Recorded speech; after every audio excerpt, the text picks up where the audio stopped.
James Clear, author of Atomic Habits, makes it very, very clear that success is never dependent upon one thing, but failure can be.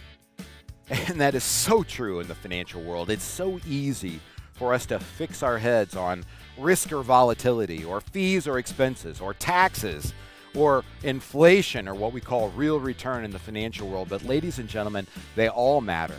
And it is important that you have a financial process that gives you a lens that forces you to look through all four of those simultaneously, to not overweight any one of them. That's what we call the fiduciary focus.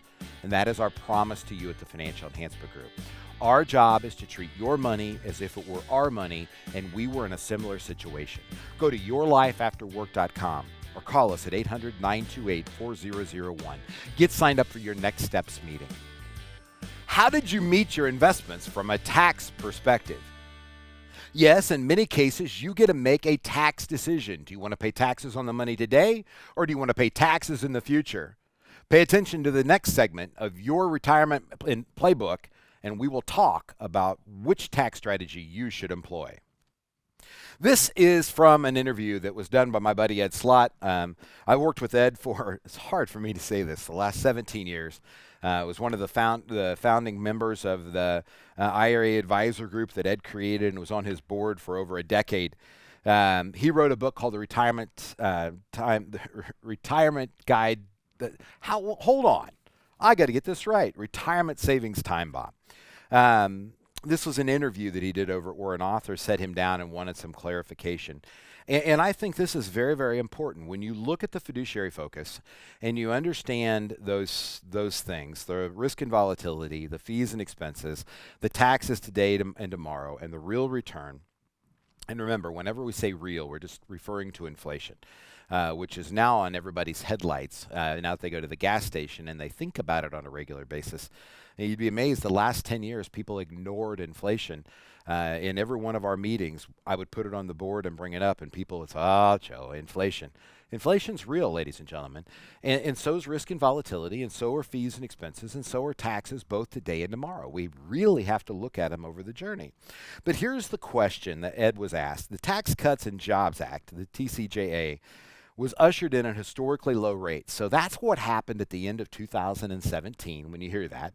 And that's the provision that went effective January 1st of 2018, but it sunsets December 31st of 2025.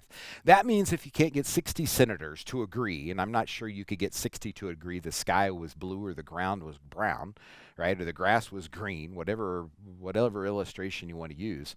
If they don't agree to change the code, then everything reverts back to how it was in 2017. So you go to the 10% bracket, then 15, whereas today it's 10 and then 12. You go back up to the 39.6 versus the 37 if you're on the top end of the tax code. The estate tax code reverts back. Lots and lots of changes that are there. But it says with that historically low rates, while these tax rates are still available, this is a great question from the journalist. What strategic money moves should Americans consider? So the theme of this whole show really has been, how did you meet, right? I started off the introduction by telling you that people ask Barb and I, after 34 years of marriage, how did you meet? It seems to be the standard question. I always ask people that when I meet with their investments. You know, how did you meet this stock? Or how did you meet this 401k or this IRA or this SEP program? How in the world did it wind up in your portfolio? Well, if one of those considerations is not the tax treatment that you want to use and how you anticipate paying taxes on it in the future, then you've really not thought about this as thoroughly as you would like. I'm not a real fan of the term, I will tell you. Patrick Lencioni is one of my favorite podcasts. I hope you listen to this program. Obviously, you are right now. But I listened to At the Table with Pat Lencioni, and one of the talks that he had here recently was the patron saint of ignorance. And ignorance does not mean stupid. Ignorance means simply unaware. And I think that really is what happens, even though I don't like the word ignorant being used. But I think that really is what happens. A lot of us make financial decisions without really understanding the complexity of the decision. right? So you've got money and you go to your work and the employer says you can save, if you're over 50, $27,000 in a 401k, and you go, phew, that's a lot of money, right? And so you decide that you're going to save 10% or 15% or whatever it is, but a different amount than that maximum amount that you can save. Based on what? What were you thinking in that what filter did you use to come up with the amount that you were going to save? For most of us, it's two numbers. It's how much can we afford to not bring home because we're already spending it today, and two is how much will the IRS let me put in, right? They're both very, very simple questions. How much can we afford, or what is the maximum we can put in? I'm going to argue that there are more things that need to be involved in that conversation. Next week, we're going to talk about the golf game. And you can walk up and you can say you've got 14 clubs, and I'm just going to swing this club, or you can have a reason as to why you use that club. Every time you have an extra dollar, I want you to be able to look at that dollar and try to determine where it should be invested. Should it be in an account that you have access to? Should it be an account that's tax deferred where you don't care about the age and you want to pay taxes on it in the future? Should it be an account where you pay the taxes today but it's a Roth IRA? You may be limited to getting some of it back if it's in a 401k. If it's a Roth IRA, you have access to the contribution all the time. But what is the purpose? I want your checklist to grow, not contract. I do believe in simplicity, not complexity. But at the same time, you need to have a thorough conversation with yourself when you have money. When you make the decision to save, whether it's in a 401k or a 403b, keep in mind every decision that you make is a counter choice for what you could be doing today. I always tell people, y'all done the heavy lifting. If you're listening to the show, you've already saved and accumulated money. Now it's our turn to be able to help you get the most out of that money. When you call the Financial Enhancement Group, that's our job. But while you're putting money in, every dollar that you choose to save is a dollar you're saying no to Disney, or no to a nicer car, or no to a bigger house, or no to going out to eat. They all have costs. They all have a price to them. Every decision that we make has either a current consequence or a delayed consequence. I think it was Zig Ziglar that said you will always either pay the price of discipline today or the price of regret later on. And that's really what we're about here on the show, is helping you reduce financial regrets. But I don't want you to save so much today that you give up life without understanding why.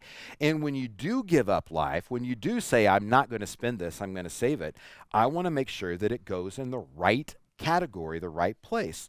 So again, the question is, with tax rates low right now, what should Americans consider? Here's Ed's answer.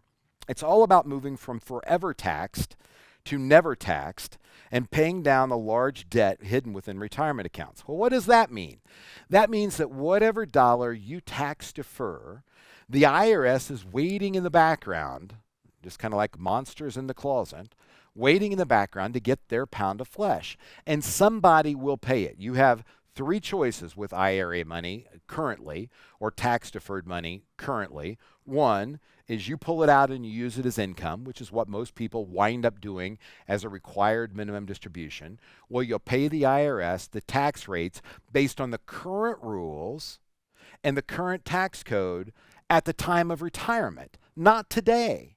In other words, you're trusting the IRS that the tax environment in the future will be equal to or better for you than where it is today. I'm not worried. I would not go there. I can take you through the Secure Act, which was anything but secure for retirees, and show you what it did to people. But the idea of never taxed is what we call the Roth contribution apart. That means you pay the taxes today, but you don't have to pay the taxes in the future. There's two strategic moves, Ed says, to be able to do this. One, you contribute or convert your conditional IRA to a Roth IRA if you're able. So there is no AGI restriction, adjusted gross income restriction. If you have an existing IRA, and I think the oldest person I've done this for was 92 or 93 years old, so there's no age requirement. You don't have to have income this year. You can take money out of an existing IRA and convert it to a Roth IRA at any age. You do that, You pay the taxes on it today, but you never have to pay the taxes on it in the future. Now, people ask me, Joe, why would you do this? Well, think about this scenario. All of a sudden, I'm 85 and I've got a huge tax bill, or a huge medical bill, rather, that I'm able to deduct on my return, but I have no income to be able to offset it. I may do a Roth conversion, take money intentionally out of my IRA so that I can use that and convert it to a Roth today, even though I'm 85 years old, convert it to a Roth, use the tax consequence of the conversion, you have to pay the taxes, to be offset by the loss. One of those things that you really might want to consider. I told you there were 3 considerations, right? So you can choose to pay the taxes today, or defer the taxes today and put it in an IRA or a 401k. When you pull it out, you're going to pay taxes based on the code then. The second choice you have is to pay the taxes today and put it into a Roth where you never have to pay the taxes when the money comes out. And the third is, again, under the current code, you can give it to a charitable entity at your death or at a particular age under what's called a qualified charitable distribution, or QCD. But again, those are under the current rules. You got to be very, very, very careful. So when we talk about doing a Roth contribution, you can be any age, but your adjusted gross income has to be below a certain level. And if you're married, it's higher. It's a joint, but it still has to be below a certain level. And you can have the right to make that contribution into a Roth IRA.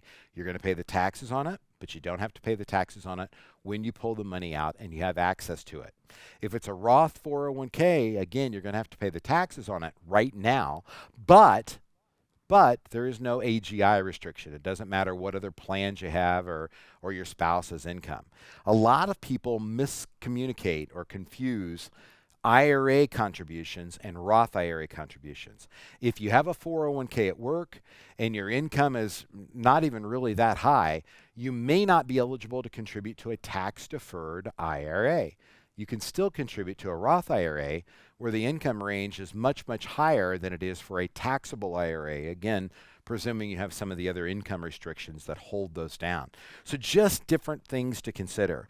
But I'm telling you, one of the biggest things for your parents or you to use based on your age is recognizing intentionally money out of tax-deferred programs in order to get them on your tax return when your tax rate is lower because of annual situations, whether they be medical or charitable gifts or things just happening.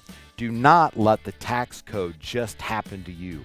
You want to be proactive. You want to understand it's a journey that goes from January 1st to December 31st, and that one's done. It's a one-hit wonder. When you're looking at your planning and your financial journey, understand what taxes are going to look like for an extended period of time and make the best decisions you can for your whole journey.